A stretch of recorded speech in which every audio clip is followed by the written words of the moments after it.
was crazy, but he just shook his head. It happens every year.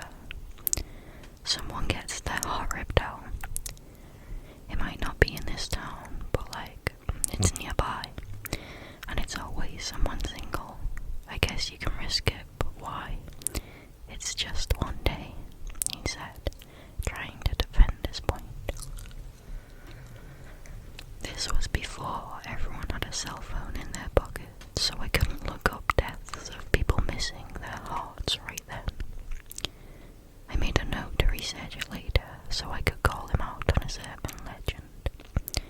I crossed my arms, still not buying what he was saying.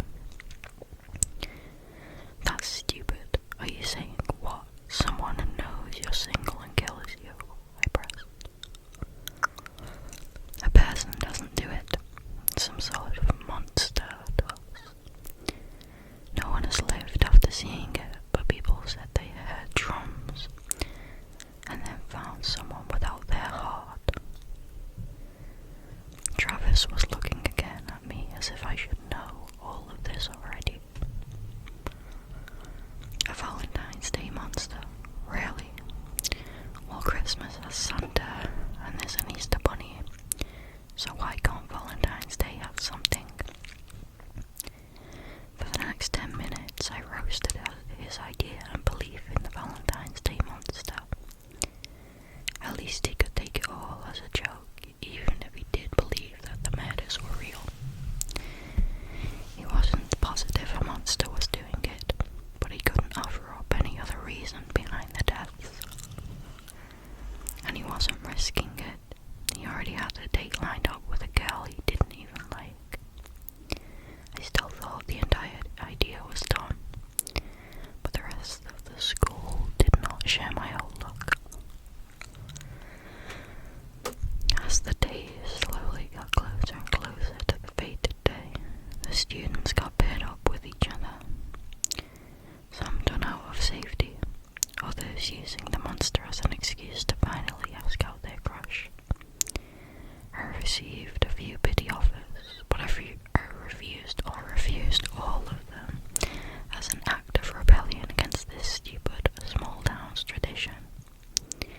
I just watched as everyone started dating in fear of death. The store sold out of candy and cards pretty quick. Normally everywhere would be flooded with red and pink products. The shelves were barren a few days before the 14th.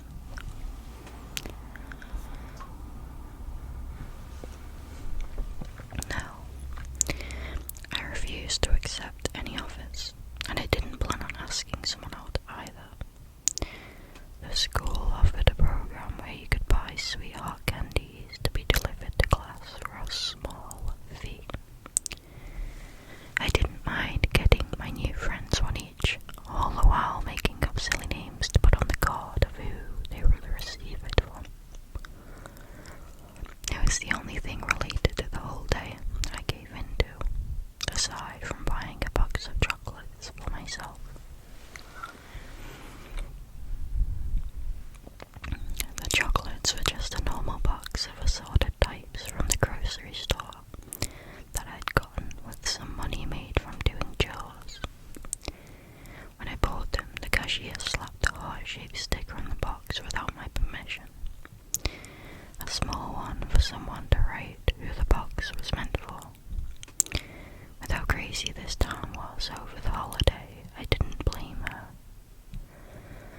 By that time, I'd been so overexposed to anything Valentine's related, just seeing the sticker put me off eating the chocolates.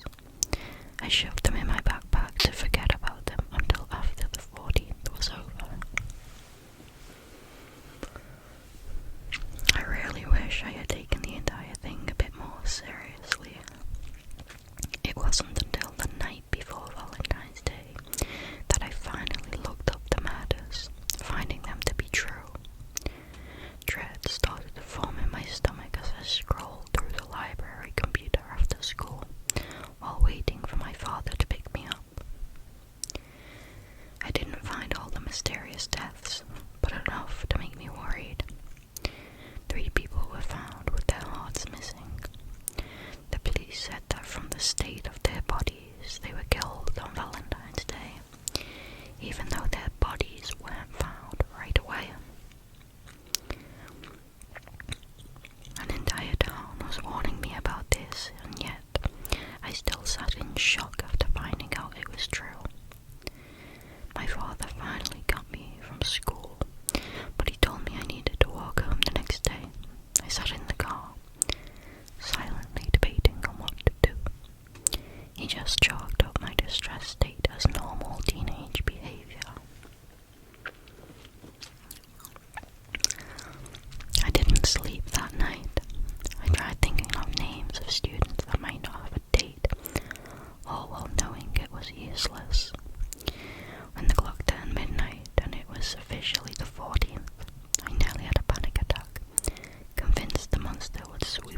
this store manager saw the murders and made up the story to sell more products through fear. That was it. It had to be. I remained awake all night.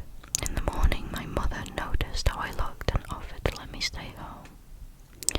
I refused, secretly hoping I could find a date if I went to school. The place was abuzz with new couples and gift exchanges. As I walked down the hallway, a few students looked at me with pity in their eyes. Most knew my single stance and how I would be the monster's top choice if it was real. No one went near me that day if they could help it. My new friends awkwardly tried to find reasons to rush off if I tried talking to them. All of them having temporary new girlfriends gave them a good enough reason to be left out. My candy heart prank wasn't funny. Some thought it was, but I couldn't find the humour in anything that day. Instead, I spent it looking over my shoulder, expecting to hear drums at any second. The final bell rang and Travis was brave enough to walk over to me for a chat. I think he thought this was going to be our last conversation. The idea got him motivated enough to walk over, but not to find the words. Do you want to come over? I'm going out today, but maybe we can hang out beforehand. There's a really good show, and he trailed off, feeling awkward. It's fine. I'll just chill at home. My parents are going out and won't be home until after dinner, so I have the entire place to myself. That never happens. They finally think I'm old enough to be trusted to be left alone. I explained, determined to still not believe in this nonsense even though I was terrified. Travis nodded, looking pale. He wasn't brave enough to press me on hanging out. After all, he was certain I was going to die that night. He didn't want to be around to see it. I'll talk to you tomorrow, I said, and gave him a shaky wave. He gave one back and started to hurry over to his new girlfriend. When you're a teenager, everything is a big deal. As I walked away from school towards home, I felt like I was walking towards my own death. The sky was overcast. It made me feel even more gloomy. I kept mocking myself for my mood as I walked along the neighbourhood that had become familiar to me over the past few months. Finding a small rock, I started to kick it as I walked, trying to take my mind off the fear in my chest. A car started to drive along behind me with such loud music I could hear it thumping through the air. I watched it cruise by, a bit annoyed over the sound. If you're going to blast music, at least play something good, and not something that just thudded. As the car kept going down the street, the music went with it, but a hint of the thudding remained. I stopped, confused on why I could still hear the sound if the car was so far. When it finally turned out of sight, I realized the car wasn't the source of all the noise. My heart started to beat so fast and hard, it matched the thudding rhythm that I could swear was getting closer and closer. I didn't look behind me or even get angry at myself for getting scared. I just ran down the street. I should have run up to one of the houses asking for help. I was so frightened that nothing rational came to mind. I ran like crazy all while that beating followed. I wished this was a prank, but didn't stop running to find out. My mind was unable to work as my lungs burned from the mad dash. For a moment, I thought I was losing whatever was chasing me. I stumbled, nearly falling over a crooked sidewalk square in front of my house. I couldn't tell how close the thumping sound was over my own heart. Sweat poured down my face and I felt faint.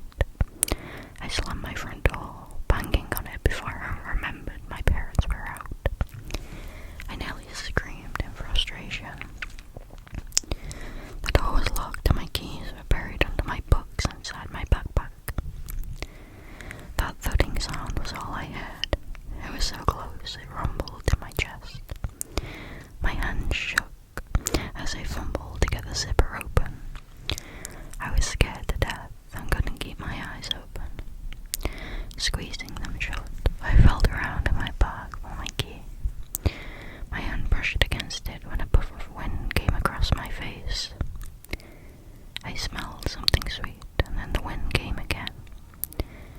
To my horror, my mind glued into the fact it wasn't the wind, but something breathing on my face. It was too late. Even if I got my key, I couldn't unlock the door before whatever brought the heart thumping sound took my heart too. I refused to open my eyes to see the monster I now knew to be real. I love the sound of your heart. It's a shame it's alone. Let me add it to the others.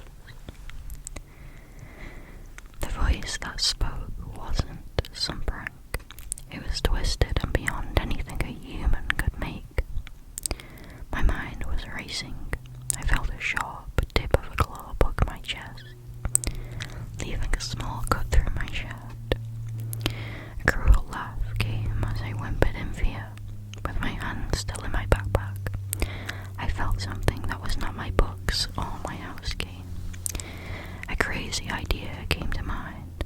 It was either that or death. So I grabbed a hold of the only thing I could think of. Yanking the box of chocolates from my bag, I held it out to the monster I still refused to see. My voice strained and shaking, I asked it a question I prayed would save my life. Will you be my Valentine this year? My heart nearly beat out of my chest, opening my eyes a crack. I could see the box in my hand, but not the creature that brought along countless heartbeats that mixed in with my own. I should have died. Instead of clawing out my heart, the twisted hand with razor-sharp nails reached out and took the box. I forced my eyes shut, my entire body shaking. Something brushed my face, causing me to tense up so much it hurt. That clawed finger brushed some hair from my face with another cruel laugh. What a cute child you are. I'll accept this gift this year, but someday I'll be back to claim your heart. I bit down on my tongue, trying not to scream at that horrible voice. With one final laugh that rattled my bones, the thudding stopped. It took me forever before I gathered up the courage to open my eyes. Nothing was on the front step. I was alone. If it wasn't for the rip in my shirt, I would have thought the whole thing came about due to stress and lack of sleep. I didn't tell anyone what happened. I mean, who would believe me? I went to school for the first half of the day on the 15th. I had barely slept for 2 days and needed to take the rest of the day off. But I didn't want my friends to think I died. All of them looked shocked I'd lived. I just said I got lucky. The school moved on.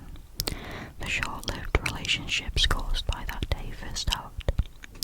As time crept along, I started to dread knowing Valentine's Day was coming yet again. I bought more candy, roses, and a card, expecting a visit from a monster. I should have just gone along and dated someone, but somehow the idea of it was more stressful than dealing with a monster. I anticipated and feared Valentine's Day, only to have nothing happen. Nothing happens besides the fact that the gifts I addressed to the creature go missing overnight. As the years carried on, I kept buying different gifts with the same result. As I've gotten older, I've heard those terrible heartbeats faintly on Valentine's Day. Each year the sound gets louder. I think this year is finally going to be when that monster shows itself. Again, just asking someone help me save my life. But I think if the monster does show up, I'll ask it the question yet again, but this time I will keep my eyes open.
serious, and she knew it, partly because of my facial expression, and partly because it wasn't the first time I had asked. But in hindsight, Valentine's Day was probably not the best day to bring it up again. She had never been super receptive to the idea, but had never ruled it out either, which is why, when she came home from work later that night and offered up a threesome, I was pleasantly surprised. You were right earlier. My surprise is a threesome, she said with a seductive smile. Really? I replied. Yes. Best wife ever, which is why I got you these, I said, handing her a bouquet of flowers and a card. Happy Valentine's Day. Oh, happy Valentine's Day, she said, kissing me. Looking back at it, I'm not even sure why I wanted a threesome in the first place. My wife and I had a perfectly great sex life, just the two of us, and logistically, 3 people just sounded complicated. But I had never done it before, and it was one of those things I wanted to check off my bucket list. So who are you thinking, do you know, for the girl? The third, I asked. That's a surprise, she replied. Surprise? Yep. For when? Now. Now. Yep. Be ready to head out in 15 minutes. Suddenly my heart started racing, and goosebumps covered my body. On it, I replied. It's happening. It's finally happening, I thought to myself, and very soon. I ran to the bedroom to pack whatever it was that one brings to a threesome, but was immediately stumped. Looking around the room for condoms, I realised that after having been married for a few years, I wasn't going to find any. So I settled on a bottle of cologne and my sexiest boxer briefs, threw them into a backpack and waited patiently by the door. Wow, I've never seen you so excited to leave the house, my wife pointed out, as she slung a larger than normal purse around her shoulder. What did you pack? I asked, with a flirtatious smile. Oh, you'll find out soon enough, she replied, teasing me back. Now, what are you waiting for? Get in the car. I did as she asked, letting myself into the car and hopping into the driver's seat while she locked up the house. Where to? I inquired as she finally got in. The motel, she said, typing its name into the car's GPS. Really? That place? Not romantic enough. I should have noticed the way she said it, but I was too excited, too distracted by what was to come, to pick up any nuances in her voice. About 20 minutes later, we arrived at the motel, my wife checking in on our behalf and picking up the keys. When we stepped inside the room, I was half expecting there to be someone inside, a woman of my wife's choosing lying on the bed, waiting for us. But when we turned on the light, it was just an empty motel room. A small, run-down, dirty motel room. My wife must have noticed my look of judgment. Don't judge a book by its cover. For what we're doing, only the bed matters, she said, as she closed the door behind us and locked it. She'll be here any minute. Just hearing those words got me excited. I ran to the bathroom to freshen up, and by the time I stepped out, my wife had already let our guest in. Our third. There, sitting at the foot of the bed in nothing but lingerie, was a blonde-haired woman who was in the midst of kissing my wife. Hearing me step into the room, they both stopped and turned back to look at me. By all means, don't stop on my account, I said, but it was too late. My wife took a step back from the woman and sat down in a chair beside the bed.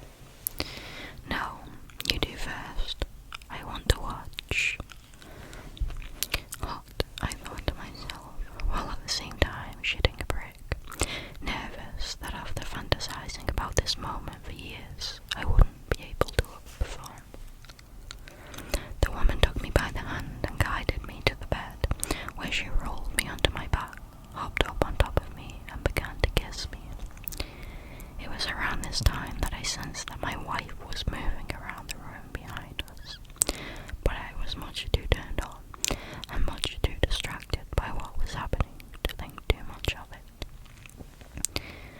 Then I got a whiff of something. What is that? I wondered. But before I could look around to see what might be causing it, the woman tore off my shirt. That's when my wife crawled into bed, now also wearing lingerie, and whispered into my ear seductively, "Is it everything you wanted and more?" "We've barely even started," I whispered back flirtatiously, before hearing 3 clicking sounds. Click, click, click. "Tell me about it," she said with a smile, before I noticed that she was wearing something around her wrist, something larger and heavier than a bracelet. They were handcuffs, latched from each of her wrists onto the woman's and that of mine. Kinky, I thought to myself, as I went to reach out for my wife, but I heard another sound. Clack. It was the sound of metal hitting wood. It was the sound of metal hitting wood.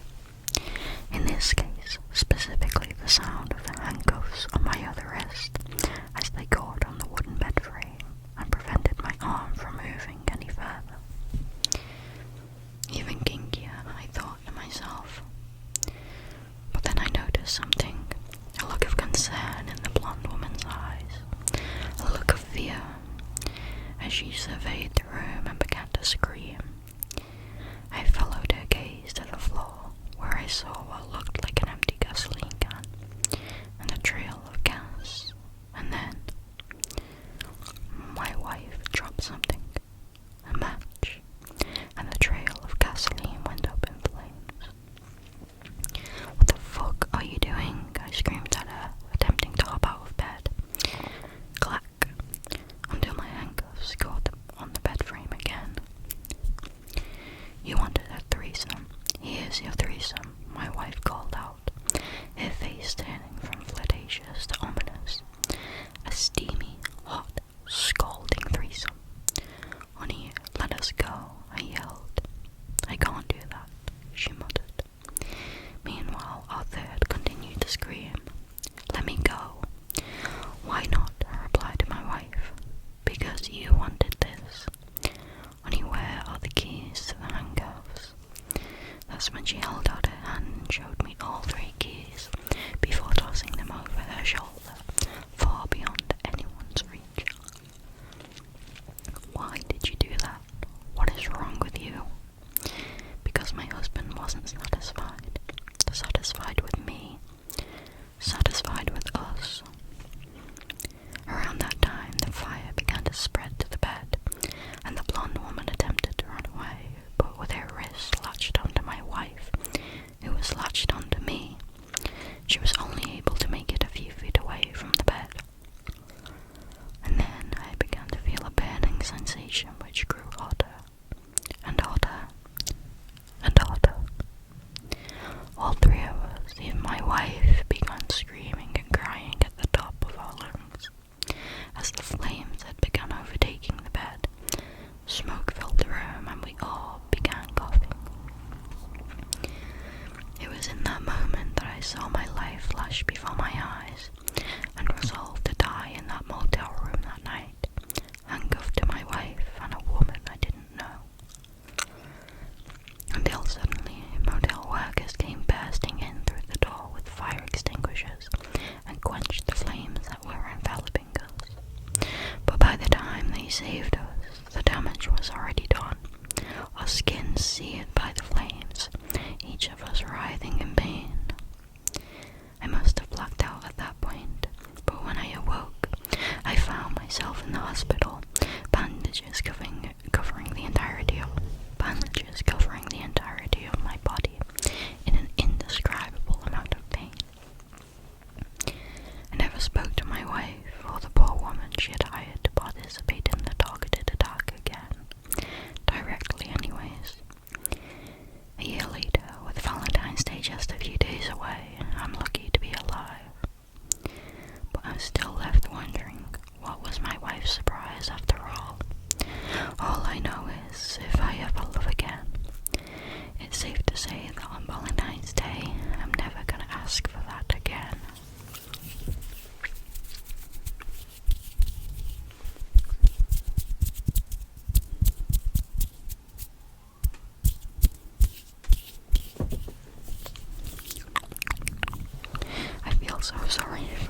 was one of them. Years ago, it had never even crossed my mind all day as I sifted through files in the precinct.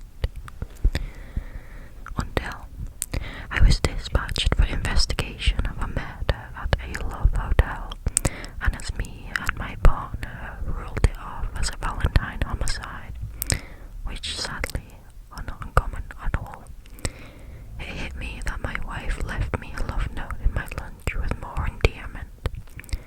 Not for nothing, but for today's special day.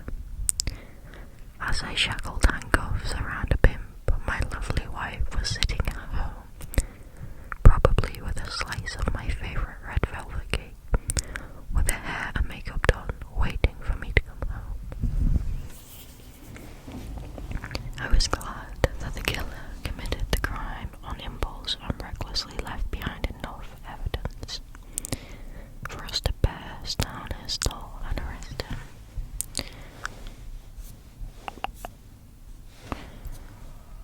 Not too late into the night,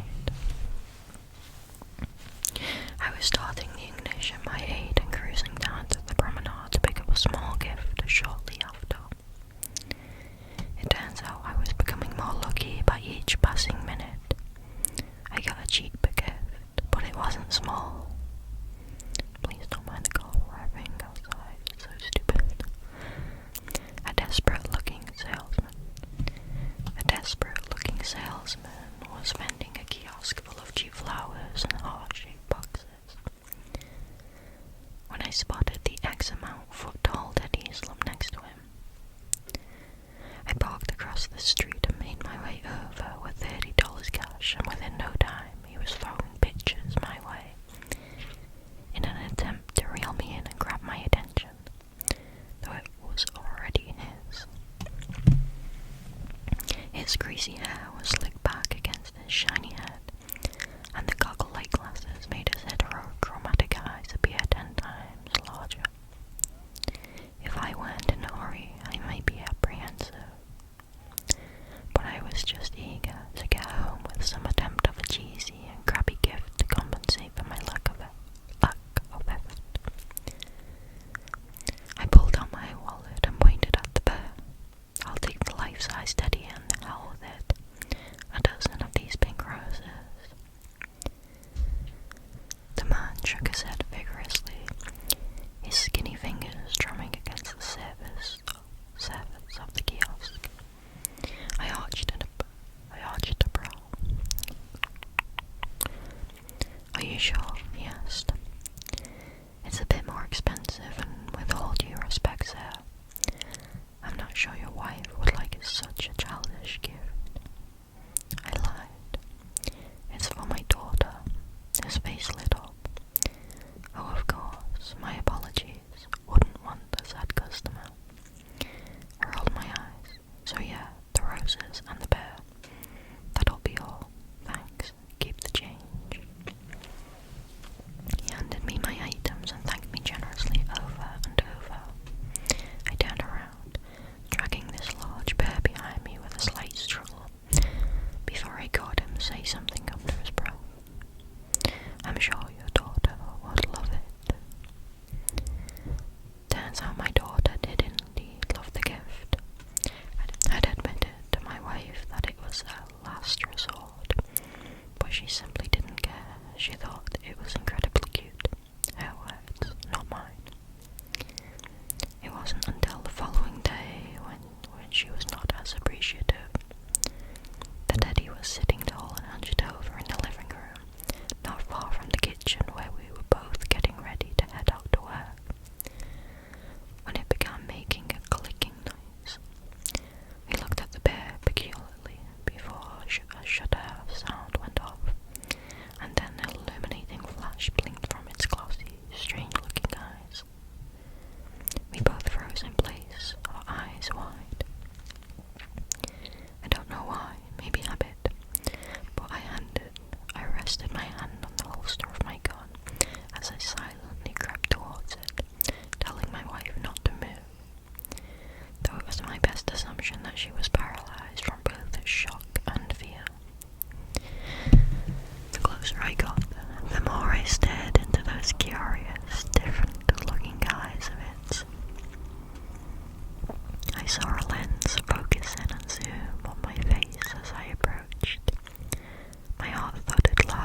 chest as I thought out my options. What would I do? Shoot it if it asked me to say cheese? Shoot a teddy bear right in the stuffing for taking my edge off? I heard the familiar clicking noise, and just as the shutter went off, I hit one of its eyes with the butt of my gun. I hit it again and again, in both of its eyes. When I deemed it straight, I dragged it over to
horrible. That's so